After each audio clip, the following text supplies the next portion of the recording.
Hey guys, welcome to Delve Stack, and this is how to remove a follower from TikTok.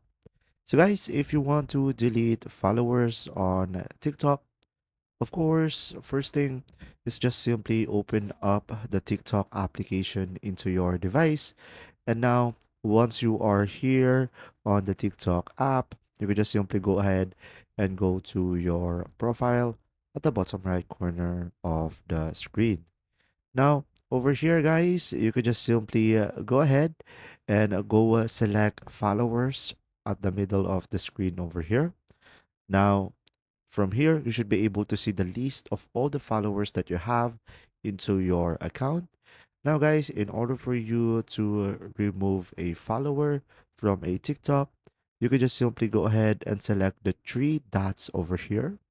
And now from here, as you can see, you will have an option down below, remove this follower. So if you are sure, just simply tap on it. And after that, as you can see, it will tell you that, are you sure?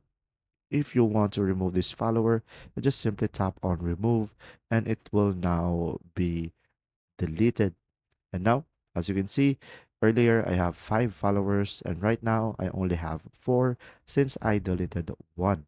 And there you go. If you found this video helpful, please like and subscribe.